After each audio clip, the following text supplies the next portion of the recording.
Hello and welcome back to 4FS Gaming. Crytek have just updated the roadmap for Hunt Showdown, giving us a clear picture of what content and features are going to be added in the coming weeks and months.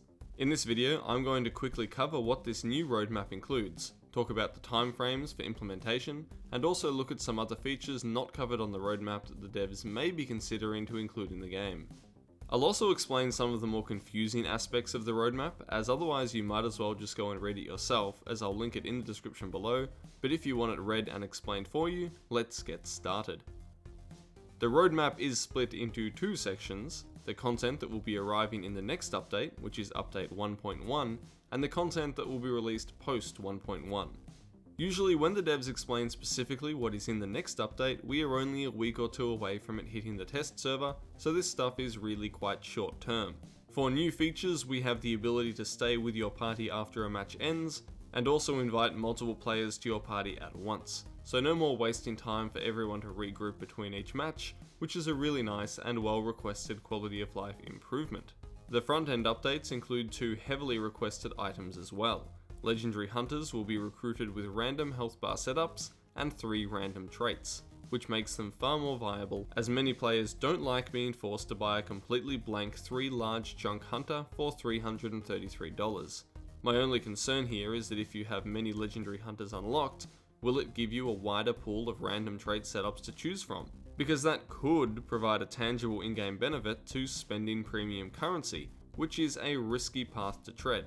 Hopefully all Legendary Hunters will share either the same random traits between each reroll, or maybe you won't actually be able to see the traits and health bars on that hunter until you actually recruit them. It also mentions some UI improvements, so hopefully all of those menus will be streamlined somewhat. As for the arsenal, it looks like we have 2 new items coming with 1.1, a mysterious new consumable, and another Bornheim variant, the Bornheim No. 3 match. Now I have no clue as to how this might differ from the regular Bornheim, so we'll have to stay tuned for more info on these. There will also be more legendary weapons, so keep grinding for those blood bonds. Now the cast section tells of another DLC for Legendary Hunters. The way this is phrased indicates that similar to the Legends of the Bayou DLC, you will have to purchase these new hunters with real money, rather than your blood bonds. Now I'm not a big fan of this setup, as I think it would be nice to have them simply add legendary hunters to the pool that can be unlocked through blood bond spending. To finish up for 1.1, they are also mentioned further performance upgrades and localizations for Polish and Turkish languages, along with improvements to current language localizations, because I know some of the translations are pretty bad as is. So all of this I think we can reasonably expect to see on the test server sometime next month, if the past release schedule is anything to go by anyway. But what about post-update 1.1? Well, there is a lot listed in this section, and if it's on the roadmap, it means that it's being actively worked on, so this stuff is pretty likely to hit live servers in the next few months at least. We have random matchmaking for trios, dual wielding for handguns, although I have no idea how this will work, as with customizable ammunition, which does sound intriguing. There are different intensities for bleeding, poison, and burning, and it seems like a good way to differentiate weapons and consumables further, as well as potentially buff poison, which is much needed. The new game modes are what I'm really looking forward to. A shooting range, offline free roam, and a tutorial replay will allow us to test a whole lot of weapons and gear in far greater detail than we can at the moment, so look forward to seeing some range fall off graphs and curves when this gets implemented. They are also separating elo ranks between quick play and bounty hunt. On the front end, there will be more work on the user interface and heads-up display, the ability to see your ping to server before entering a match, and the addition of legendary hunters and outfit reshuffle for quick play. They will be adding, as expected, both new weapons and gear, as well as new legendary weapons. It also looks like with the Book of Songs, you will be able to listen to the hunt tracks from the menu, and more localizations will be added as well. But hang on, there are some things missing here. Hardcore mode, the tarot card system, custom lobbies.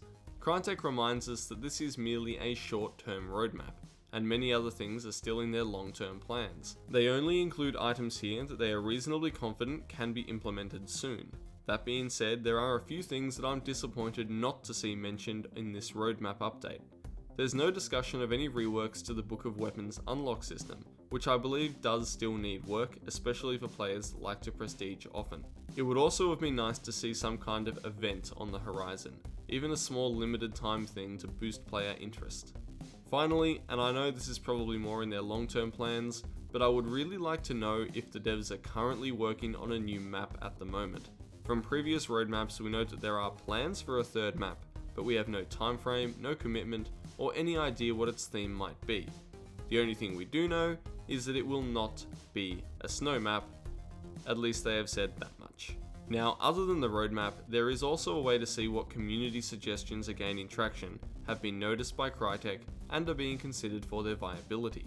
In the official Discord, the devs have made a suggestions overview channel, where they include well-received community suggestions. In the past, some of these have actually made it into the game, and they range from minor quality of life improvements to suggestions for changes in game mechanics, additions of new weapons or cosmetic items, and changes to the user interface. If you want to check this out yourself to see what is being noticed, I'll link the Discord server in the description below.